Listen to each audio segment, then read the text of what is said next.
Hello everyone, I'm Stephen West, this is Philosophize This. Thank you to everyone and their generosity on Patreon. Thank you also to the people doing direct contributions and getting merch through the website at philosophizethis.org. Today's episode is part 2 on the work of Emil Cioran. I hope you love the show today.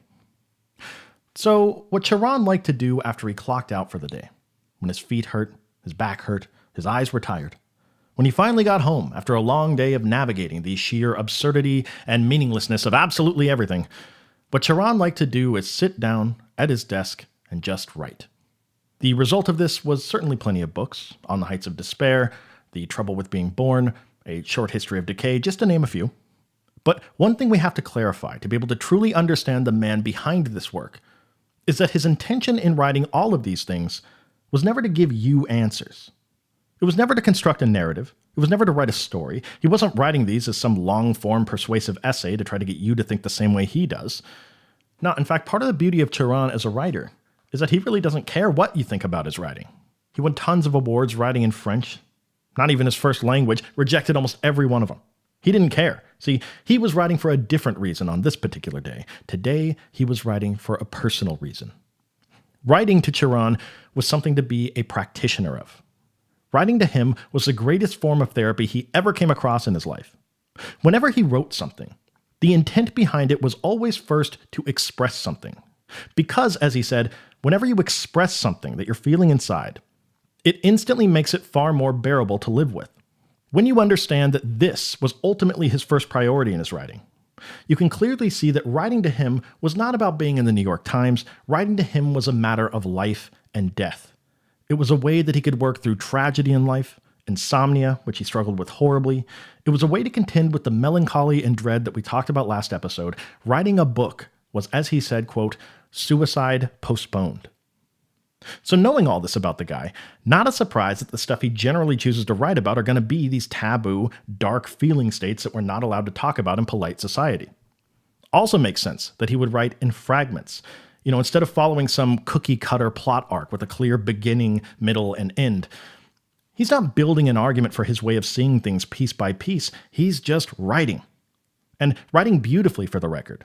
Don't believe me, just go to his page on Wikiquote and spend half the day scrolling down reading all the quotable one-liners that he produced during his time here. But an important thing to note is that because he's never limited by traditional literary formats, it becomes a bit of a good news, bad news situation for the reader. The bad news is if you're somebody foolish enough to try to nail him down and define him, it's impossible. I mean, what kind of a moron would you have to be to try to make a podcast episode about this guy? But on the flip side, it's good news if you're looking for an unbridled exploration of the absurdity of existence. The best anyone can ever do is break down his fragments into general themes, concepts that he visits and revisits over multiple works and always seems to have something new to say about them. Themes like melancholy, dread, depression, but more importantly, the ones we're going to focus on today, failure and suicide. Now, it should be said, even trying to deconstruct his thought into themes is a losing battle as well. He often completely contradicts himself in his work. Even within the same book sometimes, he'll say one thing and then something almost diametrically opposed to it a few pages later. We should all understand, though, that once again, writing was ultimately therapeutic to Cioran, not instructive. When someone called him out for contradicting himself, he'd be like, who cares? That wasn't the point of the writing anyway. I wasn't on some crusade to indoctrinate you into a way of thinking about things. To Cioran, contradicting yourself is just a part of being an honest person who is still alive, learning, growing, and participating in life. And it may even be an indicator that you're more tapped into the true absurdity of reality. Following this general theme, it won't come as a surprise that Cioran saw in his biggest failures elements of beauty and success, and in his biggest successes, winning every award, widespread critical acclaim, he often found a way to see these things as failures. Because if we're just looking at the theme of failure that he's fascinated in when doing his work, what you might come away with after having read his work is a completely different perspective about how you might interact with failure in your life. See, failure is yet another example of one of these taboo subjects we talked about last episode that we're not supposed to bring up in polite conversation. Like if you're at a party and you saw somebody that you hadn't seen in years, but you knew recently they tried to open up a vape store and it failed miserably. How messed up would it be for you to lead the conversation with, hey, so whatever happened to that vape store? You selling a lot of mango flavored smoke these days? How's that vape and portfolio doing? No, you don't say that to someone. You're not supposed to ask people about their failures. It's rude. It's intrusive. We're supposed to only talk about nice things at a party. But what Cioran would say is picture that exact same party. Say it's a 5-year high school reunion. Who do you want to talk to more, really? The guy that married his high school sweetheart, went to college for accounting or something, and everything worked out exactly the way he planned it when you wrote that note in your yearbook on the last day of school? Or do you want to talk to the person that failed? Do you want to talk to somebody that wanted to become an engineer, but it backfired? So they found themselves hopelessly in debt, and out of desperation, they took a job at a meat packing plant in Germany. And once again, they failed miserably at packing meat. Like they just couldn't find a way to get the bologna into the container. So out of further desperation, they tried to become a yoga instructor. But here's the thing. They don't know anything about yoga. They just tell people to do cartwheels and dance around with ribbons and stuff when you consider all that this person went through. At the end of the story, honestly, Cioran would ask, who is the better conversation? Who would you rather talk to at that party, the failure or the success? Tolstoy famously says in the opening line of Anna Karenina, quote, "Happy families are all alike. Every unhappy family is unhappy in its own way," end quote. Both Tolstoy and Cioran are touching on similar themes here. People that are successful generally aim for the same things related to security, and that outcome is usually very predictable. They all ultimately look like the same person. But when you fail, and fail spectacularly, sometimes it can be like an art project that took on a mind of its own. It can be chaos. There are so many more ways to fail than to succeed, and to Cioran, failures are just far more interesting, and not to mention funny. So why do we make such an effort to run from them or not talk about them? What would happen, in theory, if instead of avoiding failure, we steered into it? How would that change the way we make decisions in our life? Now, some of you are probably thinking here, hey, I think I see where Cioran's going with all this. Similar to last episode, when he recommended that instead of running from these inconvenient aspects of existence like dread or melancholy, instead of finding a clever rationalization that diffuses the power these feelings have over us, Cioran recommends that we steer into them and embrace them. Because for all we know, they're the most important part of the human experience. Who are we to negate any of them? Well, maybe he's doing the same thing here with the concept of failure. And that what he's ultimately going to say is that we should embrace failure because it's only through failure that we end up growing as people. Well, yes, that's part of it. But more accurately, it's a very small piece of what he's saying about failure. Failure to Cioran was something much bigger than something that can be distilled down into some self-help maxim like that. Failure was something that pervaded what it even is to be a human. Something that runs so deep into our lives that you can almost see it at a metaphysical level. That is, if making metaphysical claims was really something Cioran was interested in doing. See, his goal here wasn't to rationally explain the universe through the lens of failure. His goal was to get us out of the silly holding pattern we're stuck in, where we can't talk about failure in polite society, and in doing so, we miss out on just how important of a resource failure potentially is for us. So let's build his case from the ground up, at the level of metaphysics. Remember, Cioran muses in a tongue-in-cheek way that the world is messed up because whatever amazing deity out there that's apparently responsible for all of it must have created it in a messed up way. God failed on this particular project. Humanity itself is a failed project. In other words, even before getting started on whatever project we decide to embark on in life, we're already, at best, building on top of a foundation of failure. Failure is written into the equation, but consider this. Even once we do decide how to spend our time in this life, our relationship with failure is a very special one as the years go on. Because failure has a special kind of omnipresence that other aspects of life just don't have. See, friends and loved ones may come and go. Successes and triumphs are temporary. But failure to Cioran, failure sticks with you. Every failure is a scarlet letter that you carry around with you.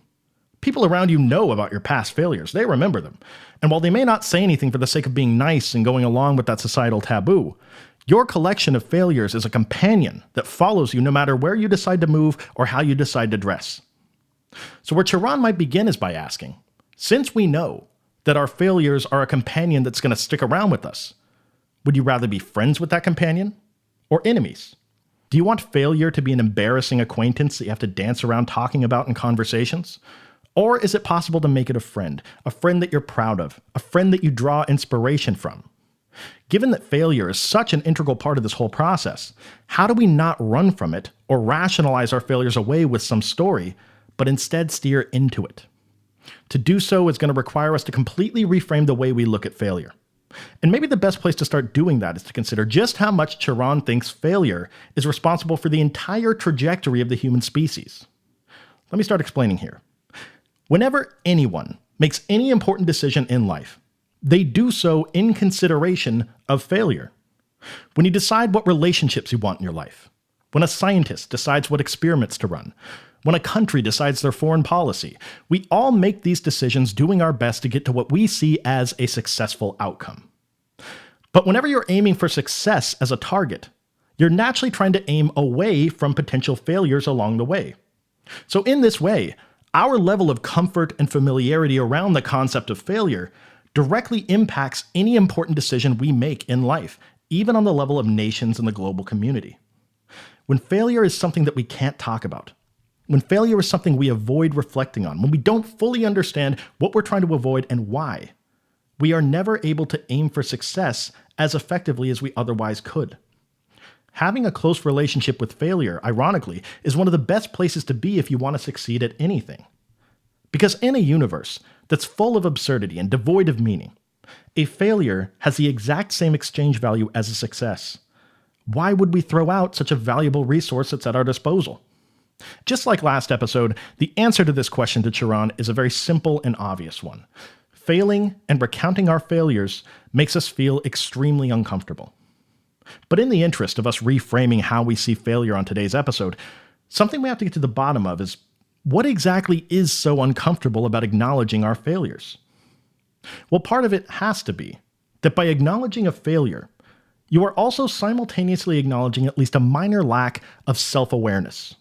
Written into every failure is a formula. You wanted to do something, you thought you were capable of doing it, you aimed for success, and then you were smacked in the face by reality when you hit some limitation of your abilities that caused you to fail.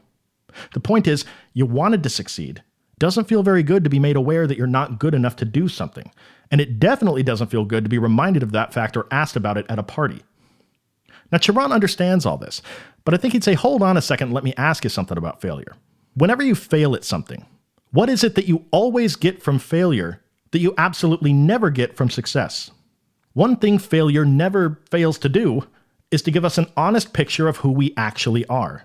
Cioran says it well here. Failure is, quote, always essential, reveals to us ourselves, permits us to see ourselves as God sees us, whereas success distances us from what is most inward in ourselves and indeed in everything, end quote. For example, picture some middle-aged dude that after work every day drives down to the elementary school with his exercise headband on, and he takes on all the fourth graders in a friendly game of basketball. He's posting them up, ripping the ball from them, blocking all their shots, trash talking. This dude is 183-0 in basketball games against elementary school kids. He's the best in the business. But here's the thing. If LeBron James goes down to the very same elementary school, he too would be 183-0 against those kids. So if this was the only sample we had to go off of, how can anyone really know who the better basketball player is? How can the middle-aged dude ever truly know how good he is at basketball until he dares to challenge himself enough to fail and see where his limitations are? Failure in this way is one of the best friends you could ever possibly have. Failure is the gateway to truly knowing who you are, not just whatever story you have up in your head about who you are. You may be 183-0 in life because you've never actually challenged yourself. A lot of people out there that think really highly of their abilities with perfect batting averages that are actually pretty lost when it comes to where to go on the map of life. But really, even if you have the best compass in the world, how can you ever know how to get to where you want to go on the map if you don't even know where you're starting from?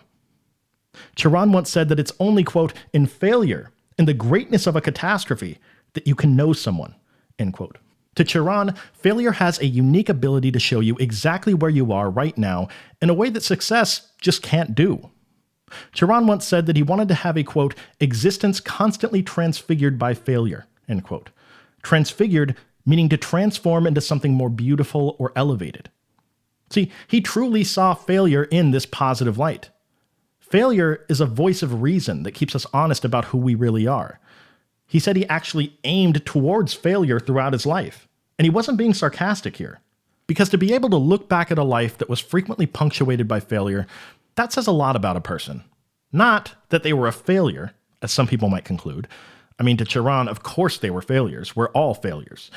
No, someone who lived a life with a lot of failures also lived a life where they were courageous enough to push themselves and go for it. They may have misjudged their abilities and aimed too high at times, sure, but at least they did something. Worse than being a failure to Cioran is to be someone so terrified of failure that you sit around and never do anything with your life. Sadly, though, this is where a lot of people end up. People develop a relationship with failure like it's some schoolyard bully. They live in fear of it, avoid it at all costs, go out of their way to make sure they never cross paths with it.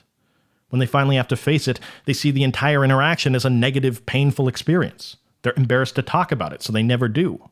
Remember, to Cioran, being able to express something makes it a little more bearable to deal with. These people don't even have that as an option when it comes to their failures.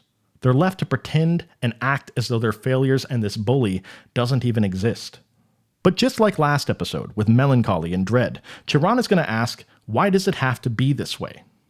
What if we embraced failure, steered into it, saw it as beautiful, unique, and interesting as Cioran did? Imagine never being scared of failing at anything.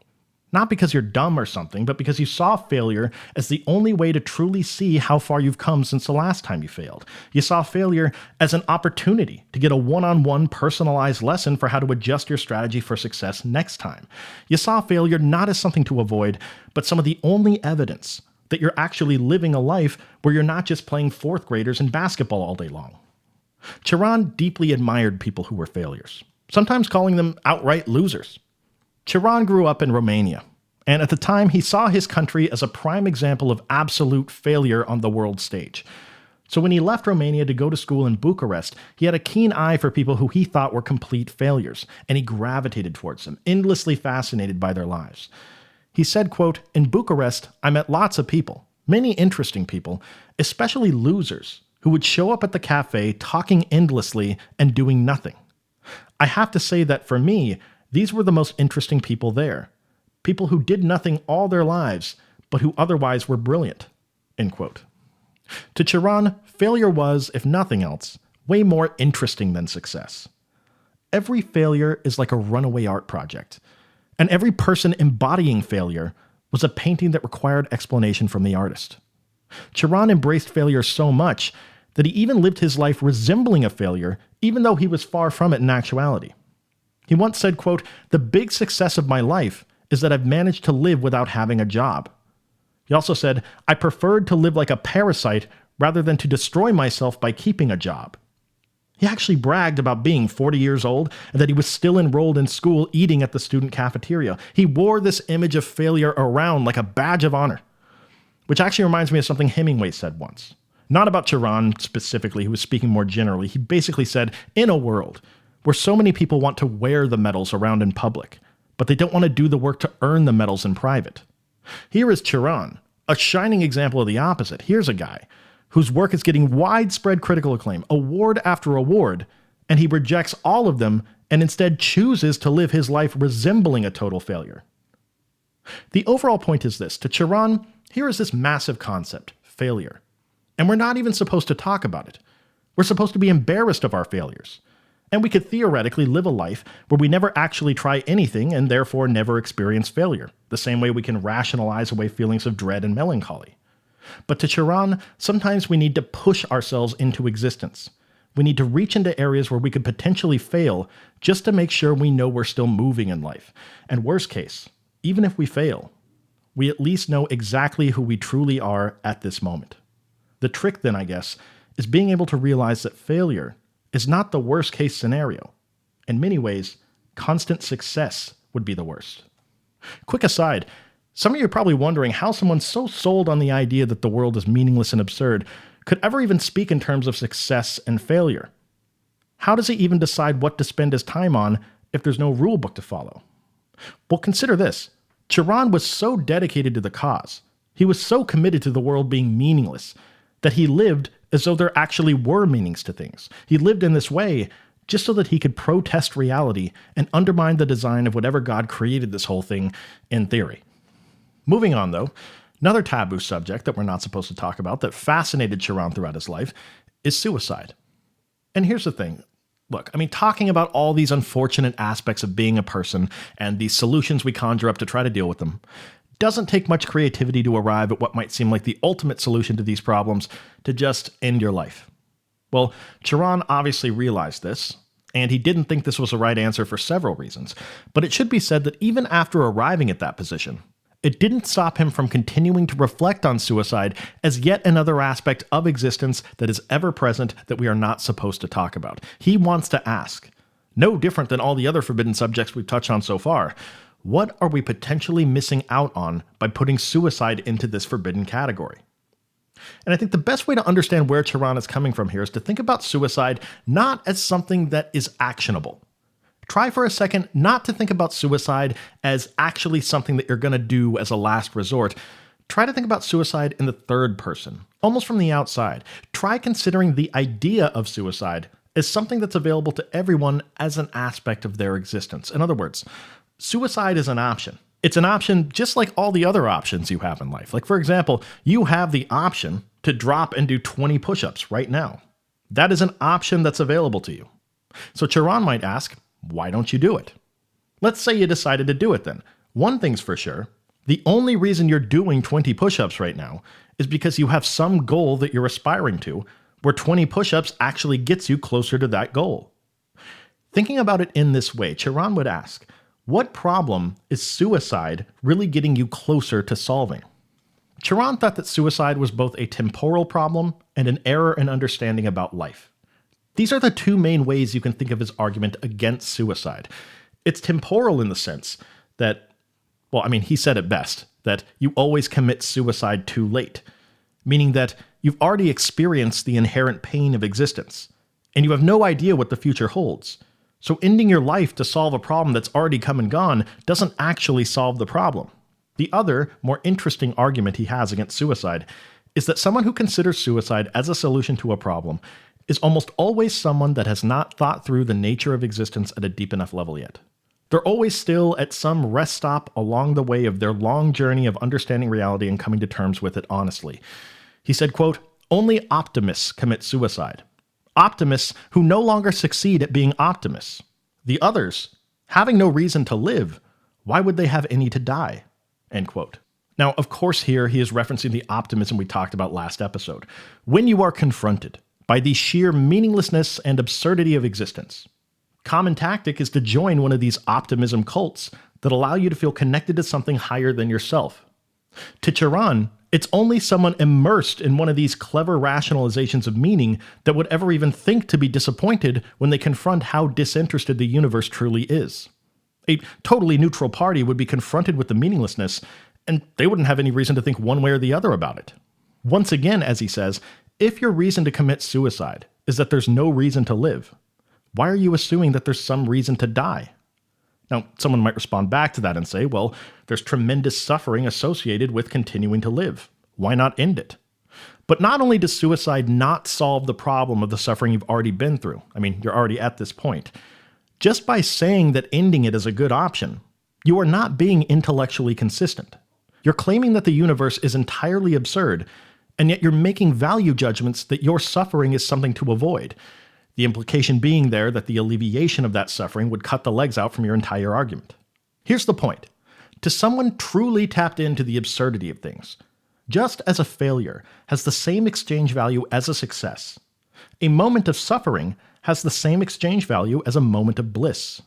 And just as feelings of dread and melancholy may be an absolutely crucial part of being a human being, suffering may be something that grounds us in ways that we don't always fully understand.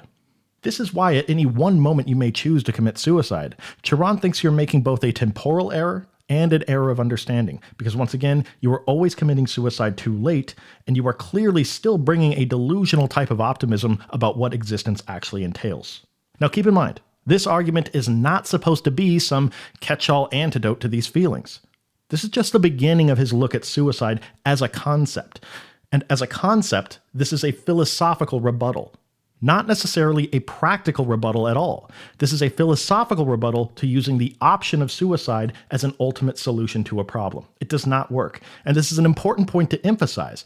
Because if you were truly one of these people that could just steer into the meaninglessness of life without fail, besides just your own interest in the subject matter, what reason would you really have to think about suicide at all? So a lot of what Cioran says about suicide is most useful to one of these optimists somewhere along their journey in coming to terms with the human condition.